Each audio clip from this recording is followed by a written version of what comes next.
Hey guys, it's Big Mike, and today I want to show you how to create an advanced strategy with EasyLanguage. Now, it's been almost 18 months actually, and I did a similar video to create more or less the exact same strategy for NinjaTrader. And like I said, it's about 18 months ago, and I'm going to post a link to that video in the thread in case you want to watch it.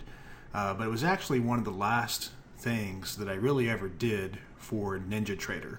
And I've been using MultiCharts for about 2 years now, and pretty much exclusively for going on 18 months or somewhere in that neighborhood.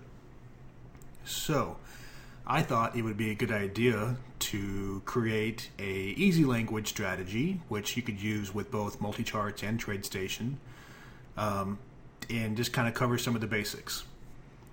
Okay, so what I'm going to show you today is creating a strategy that lets you optimize the variables for the SMA, the EMA, and the HMA. And we're basically going to look at a simple condition like if all three of these are rising, we're going to go long, and if all three of these are falling, we're going to go short. Now, the optimizer is going to come back and it's going to say that this is extremely profitable. Don't get excited, because I absolutely guarantee you that it is not profitable. And this is a good example of why you have to be careful with backtesting, because it's going to be curve fitted to historical data that doesn't have a lot of relevance as to what's going to happen in the future. So bear that in mind when you're looking at optimization results or backtest results. You have to just keep in mind that you can't trust everything you see. All right, so we're also going to optimize the targets, and I like to do cumulative targets, so that, for example, target 2 is always bigger than target 1, and target 3 is always bigger than target 2. So we basically add these together. So like we're going to take target 1 and target 2 together to get this value. And then for this one, we're going to take target 1, target 2, and target 3 all together in order to get the cumulative value. So this kind of keeps a logical order. The optimizer otherwise might end up with target 3 being smaller than target 2, or target 1 being bigger than any of them, and it doesn't make a lot of sense. So this keeps things nice and orderly. And we will also optimize the stop size, and we're also going to throw in an option that will allow the optimizer to decide if we should move the stop to break even after target 1 is hit, or after target 2 is hit. Okay, so that's what we're going to do, and now let's do it. So I'm going to bring up my Power Language editor, go to New Signal, give it a name, and there we are. Now, I want to apologize in advance. Ever since I broke my left hand, a couple fingers, and damaged my wrist and everything on my left hand, I am not as fast of a typer as I used to be, but I'll try to go as quickly as I can here. And I'm going to explain things as we go. Okay, so the first thing that I'm doing here is setting up the input. And these are the inputs where we can define the links, for example, like I'm doing here, the SMA length. We can define whether or not the optimizer is going to optimize on this value or not. So it's just an input parameter is all it is. And these values that I'm typing in here, these are just something to start with. These are just top of my head values, and the optimizer is going to come back and it's going to choose whatever values it thinks is more appropriate or the most profitable. So this is just something to get us started.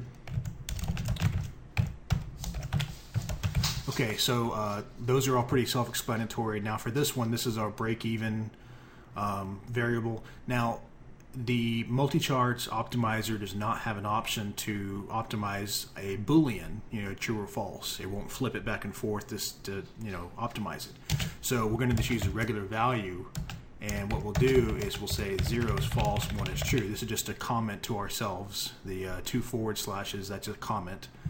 And we'll start with 0 just as the default, and we'll see which is more profitable. Okay, whoops, that should be a semicolon. So those are our inputs. Now the next thing that we do is define the working variables that we're going to be using inside of the strategy. So the first one that I like to do with pretty much all my strategies is, having hard time typing here, is the tick size. This is a variable that's actually built in as a default variable in NinjaTrader, but is not a default variable in EasyLanguage. So everywhere that I want to know the tick size, instead of typing all this, I can just refer to the variable, which will do it for me. Okay, then we're going to track the SMA variable, the EMA variable, the HMA variable. Now the HMA is not included as a default indicator inside of MultiCharts, but in the thread that I create for this video, I'll give you a link to the code which I posted last year for the HMA function. Okay, then let's do our target 1. Now, as I mentioned before, we're going to keep these cumulative.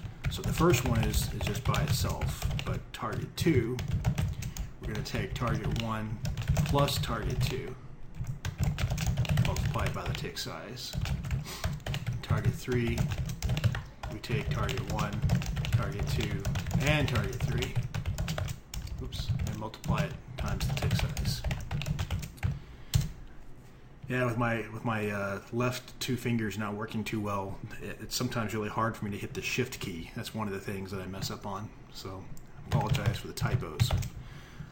Okay, and then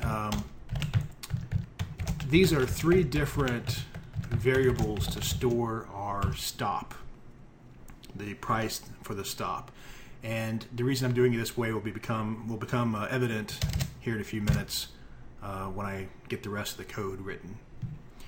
Okay, so let's start by just setting up these variables. So that right there is basically telling us to compute the SMA based on the length that we've entered up here in the input variables, and it'll be whatever value we decide to make it, or the optimizer decides. I also want to mention, I know my mouse is real jumpy. You see it jumping around. My USB cable has a small cut in it, and it's making it's doing that because of the signal noise, I guess, or whatever. I've got a new cable on the way, but it's not here yet. So hopefully it's not too annoying seeing my mouse bounce around. Okay, so that's the same thing for the EMA, which is an exponential average.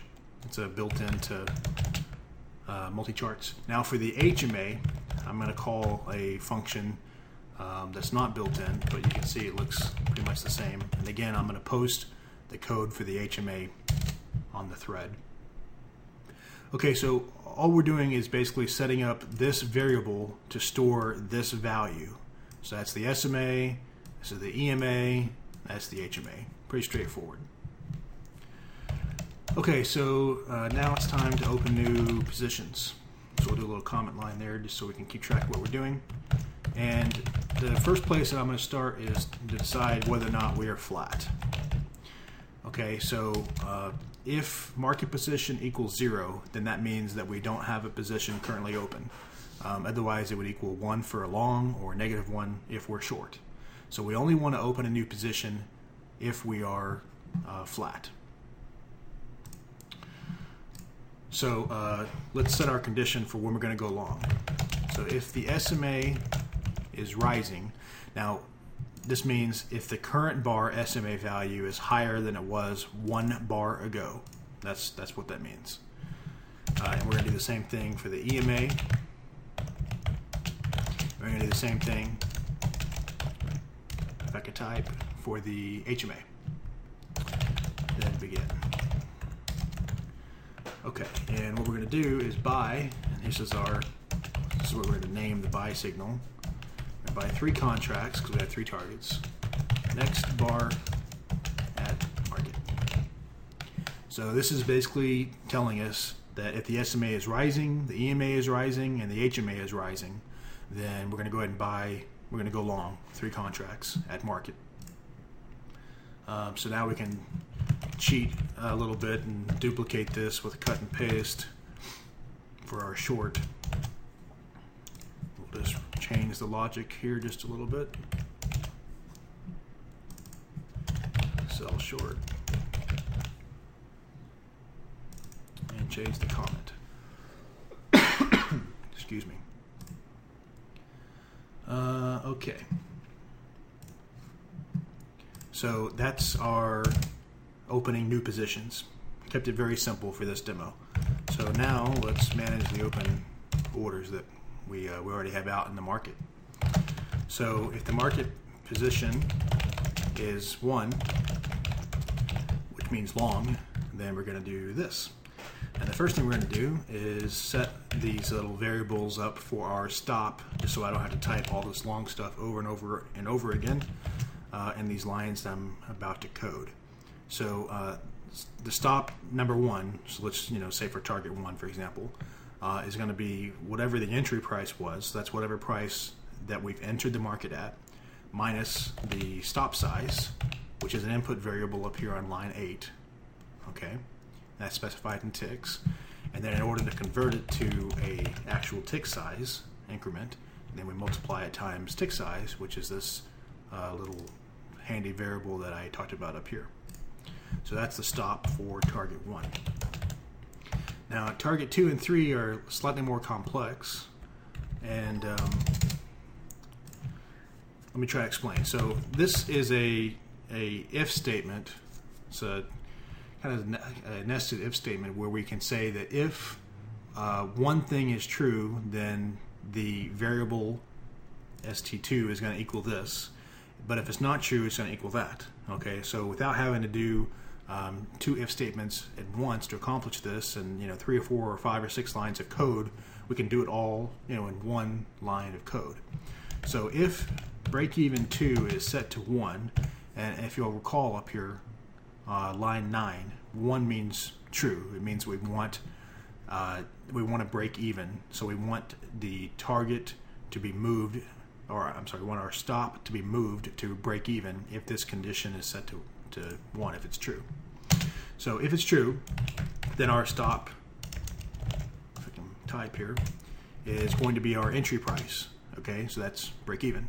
If it's not true, then the stop is going to be the entry price minus the stop size. Okay, so I hope that's making some sense there. Cut and paste and do the same thing for stop 3, but we change it to break even 3, because we can optimize and handle these individually. Okay. So then the next thing we do is we need to set up all of our targets and stops as far as the orders, set up putting them into the market. So we need to first figure out how many orders we have into the market right now. So if you go back up here, we know that we're long, but we don't know, are we long 1 contract, are we long 2, are we long 3? We need to figure out, has part of our target already been hit? This is what we're trying to figure out. So if the current contracts in the market is just 1, then we're going to do this. Okay, so we're going to sell. This is what we're going to name it. And here's the logic behind this.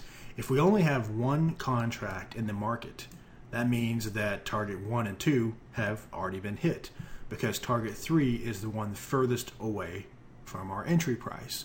So if we're down to just 1 contract, that means the other 2 have already been hit. We've already realized the target. So that's why I'm naming this long 3, because it's the 3rd contract or the 3rd target in this order. Now, EasyLanguage requires these names of orders to be unique. So I'm adding just a little dash C1, which means that this order is coming from this block of code, current contracts 1. So C1, that's current contracts 1. Just to keep the naming unique. It'll make more sense as you see me do this over and over. Okay, so we're going to sell, this is the profit target. Okay, and we know this because I just put the word target. That'll help us visually identify this order when we look at it on a chart. So we're selling 1 contract, X bar, at the entry price plus the target. Okay, so T3, if we go back up to here, T3 was our ultimate target. So however many ticks that is, and however many ticks that is, and however many ticks that is, we add them all up. Right now it would be 24 plus 20, right? So if we get 44 ticks, then that is our ultimate target. So we're going to send this order to the market, and it's going to set there as a limit order as our target. Okay, so every bar, it's just sitting there waiting to be hit. Okay, hopefully that makes some sense. Now we need to do a similar thing for the stop. That was for the target. Now we're going to do the stop. One contracts, next bar at, and this is where that handy piece of code that I wrote up here comes into play. So instead of typing, all this or doing multiple if statements and stuff down here, the ST3 simply represents whatever the stop price should be. And, it's going to be the entry price minus the stop if we're not breaking even. And it's going to be just the entry price if we are set to break even. Okay? And then the word here, stop, that means this is a stop. Okay? This is the regular limit order. This is the stop market order. That's like a regular stop. Okay, and then that's the end of that code. So we can kind of condense that, and we can take this and build on it for our next section. Just a little cut and paste there. Now we're going to change it to current contracts equals 2. So we're going to build on this, and basically we go up here and we change this to target 2. Target 2, target 2. So reviewing this, if we have two contracts in the market right now, then we need to set up the target and the stop for contract or for target number 2, and the target and the stop for target number 3. Okay, so hopefully that makes some sense. Now we cut and paste again. And this time we're going to do it if we have 3 contracts in the market. So, for example, this would be the first one that would be true if we just placed an order and it's in the market and we just entered a new position. Then we got 3 contracts on, and we're going to set up all of our targets and stops for all 3 contracts. Okay, and then once target 1 is hit, then we only have 2 contracts in the market, so we're only going to set it for target 2 and target 3. And then once current contracts 1 is true, we only have 1 target remaining in the market. That's target 3. Okay, so I've got to change the name. I also just realized I forgot to change this to 2. If you don't change it, then it would have equaled the same as what I'm typing down below, and EasyLanguage would complain that it's not a unique name. So that's why I'm doing that. All right, so that's target 1. Stop 1. Okay. Now we basically can duplicate this entire block of code and change up a bunch of logic, and we're going to turn it into what we do if we're short. Okay, so the -1 means that we're currently short. Okay, and so the first thing we do is change the logic for the stop, right? The stop's higher, not lower. So we do that. And then instead of selling, we're buying to cover. And let me just go ahead and update all of these at once. Cutting and pasting.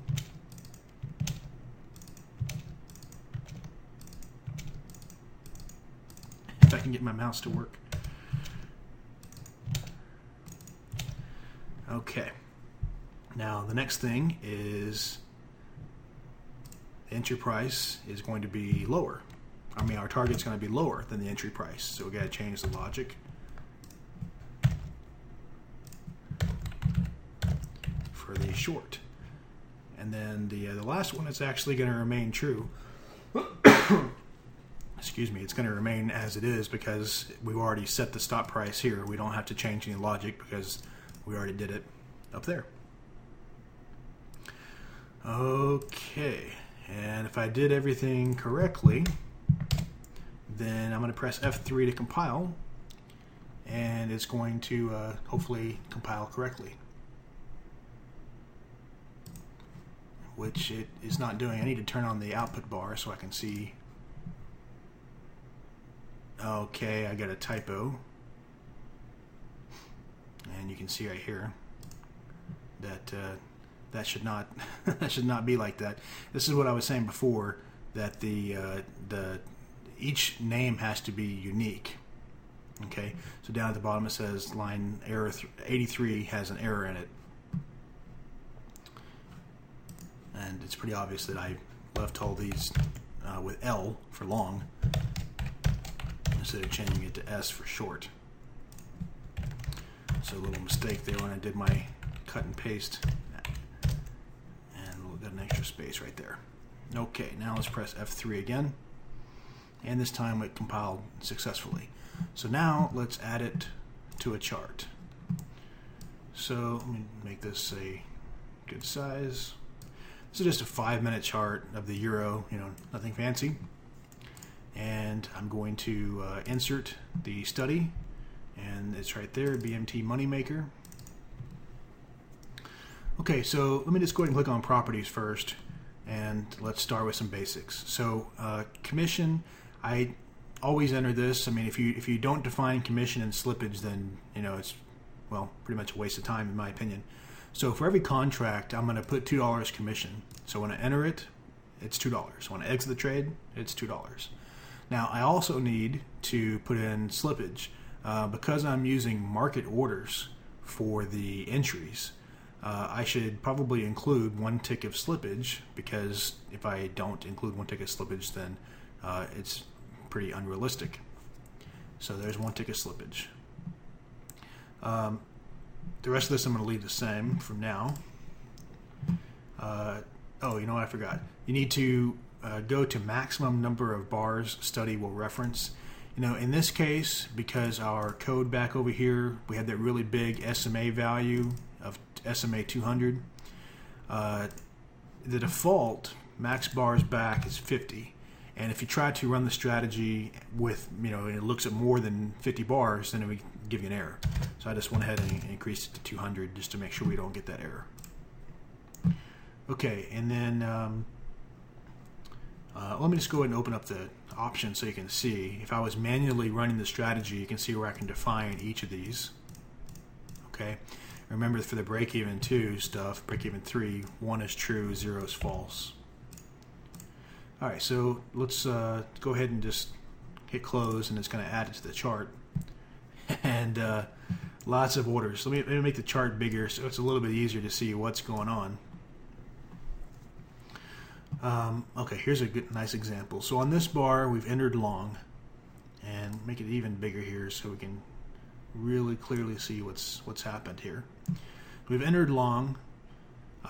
This is our first target. So exit L1-C3. This means that the C3 signifies that we had 3 contracts in the market.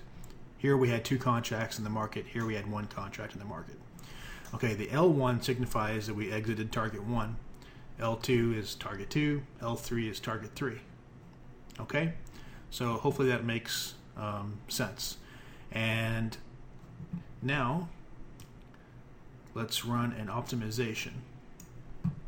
So I'm going to right click and format signals, hit optimize, make sure it's on genetic. Now I'm going to set all of these moving averages so that they can go from 8 to 200, let's just say. And I'm going to increment it every 8. Okay, so this means 8, 16, 24, 32, okay? The minimum is 8, maximum is 200. This is what the optimizers are going to try to figure out as the best, right? And then for the target, let's just say that it can be from 8 to 24 ticks and 4 tick increments. Now keep in mind, this is cumulative.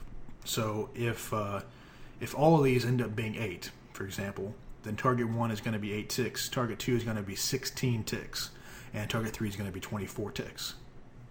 Okay, and this is another good reason I do it this way, is because I can keep these parameters lower, less things to have to compute, so it's faster for the optimization. And then let's say the stop size is going to be anywhere from 12 to 24 ticks, 4-tick increments. And then do we want to break even on target 2 or 3? We'll set that to 1 so it can figure out should it be 0 or 1. Okay, so those are the only 2 combinations. Now you can see I'm testing, 31,250,000 combinations. So I'm going to go ahead and press OK. And I'll bring down my little CPU meter there. You can see it's running. So I'm going to pause the video for just a few minutes and let it rack up some results. I'm not going to wait the entire 15 minutes for it to finish. I'll just let it get up to about 10%, so maybe a minute and a half or so, and then I'll be back. Okay, so it's been about a minute and a half, and I also realized that I didn't show you guys how to set the length of time that the backtest is valid for. So I don't want to forget, and I'll do that real quick. So I'm going to just cancel this so we can see the results. But before actually it's going to make me show you this result screen before I close the optimization panel. So if we sort by net profit, you can see it came up with this being the most profitable at $5,000. Took 1,008 trades, and here's all of our statistics, so we can scroll and see all of our different parameters. You can see almost all of the values that came back with not changing the stop to break even. You can also export these out to Excel. You could view them in the 3D optimization program, and we can say,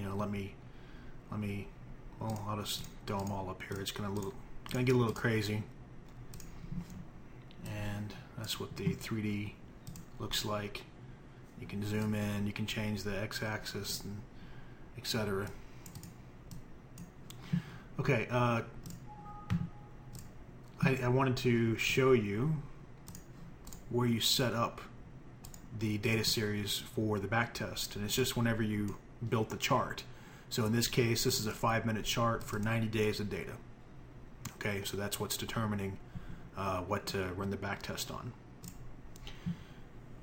Okay, so there's another option that I wanted to show you, and that's the intra-bar option.